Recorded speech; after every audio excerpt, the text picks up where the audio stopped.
اعوذ باللہ من الشیطان الرجیم بسم اللہ الرحمن الرحیم اللہم صلی علی سیدنا و مولانا محمد وعلی آلہ وصحبہ وبارک وسلم۔ آج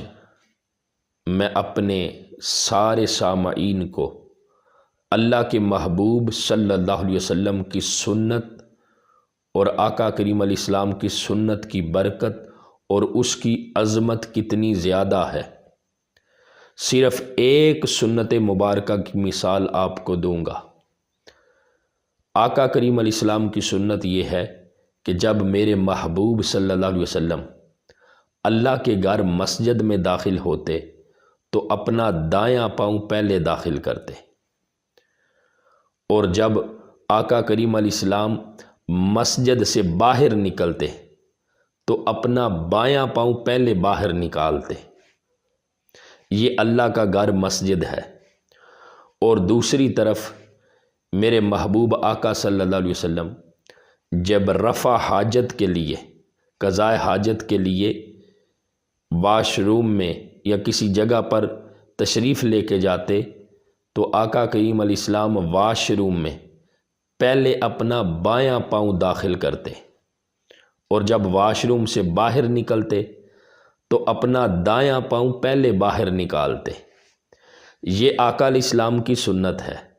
اور آقا علیہ السلام نے اپنی سنت کے ذریعے سے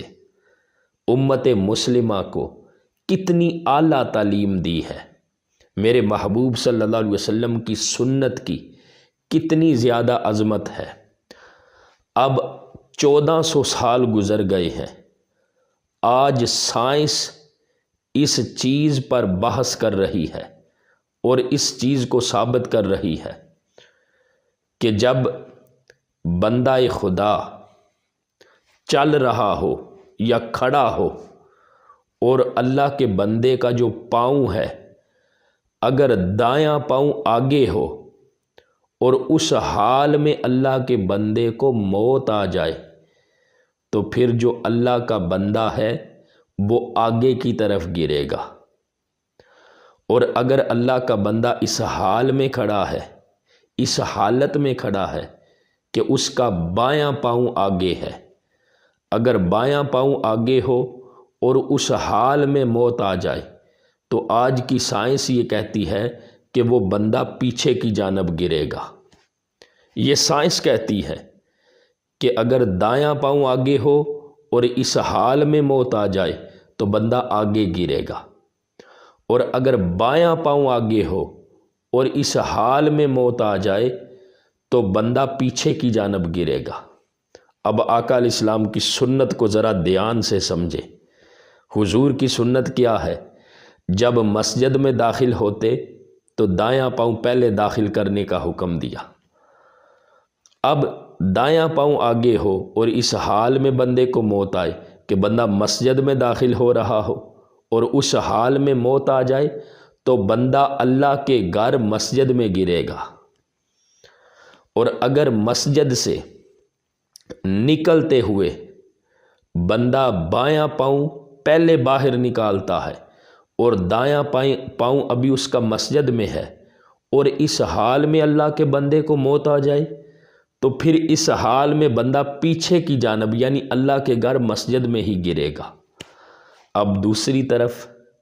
جو آقا علیہ السلام کی سنت ہے کہ واش روم میں داخل ہوتے وقت بایاں پاؤں پہلے داخل کریں، اگر اس حال میں بایاں پاؤں واش روم میں رکھتے وقت بندے کو موت آ جاتی ہے تو پھر بندہ پیچھے کی جانب یعنی باہر کی طرف گرتا ہے، اور جب دایاں پاؤں پہلے باہر نکالتا ہے اور اس حال میں اللہ کے بندے کو موت آ جاتی ہے تو پھر بھی اللہ کا بندہ واش روم سے باہر گرے گا، چونکہ اس کا دایاں پاؤں پہلے باہر نکلا ہے۔ تو سائنس کیا کہتی ہے؟ اگر بندہ کھڑا ہے یا چل رہا ہے، جس حال میں بھی ہے، اگر اس کو موت آ جاتی ہے، کیونکہ موت کا کوئی وقت مقرر ہی نہیں، ایک لمحے کا بھی مجھے اور آپ کو بھروسہ نہیں ہے، تو جس حال میں موت آئے اگر دایاں پاؤں آگے ہے تو بندہ آگے کی جانب گرے گا، اگر بایاں پاؤں آگے ہے تو بندہ پیچھے کی جانب گرے گا۔ آج اس سائنس کی تحقیق کو دیکھتے ہوئے آپ آقا کریم علیہ السلام کی سنت کی عظمت دیکھیں کہ سائنس جس چیز کو آج ثابت کر رہی ہے، اس اللہ کے محبوب نے ہمیں کیسی تعلیمات دی ہیں کہ جن کی سنت کی عظمت کو، جن کی سنت کی تعلیمات کو آج سائنس بھی بہترین انداز میں پیش کر رہی ہے اور اسلام کی حقانیت کا منہ بولتا ثبوت پیش کر رہی ہے۔ تو ہمیں چاہیے کہ ہم ہر حال میں آقا علیہ السلام کی سنت پر عمل پیرا ہوں، اس میں ہمارے لیے دنیا میں بھی بھلائی ہے اور ہمارے لیے آخرت میں بھی بھلائی ہے۔ اللہ تعالیٰ مجھے اور آپ کو عمل کی توفیق عطا فرمائے۔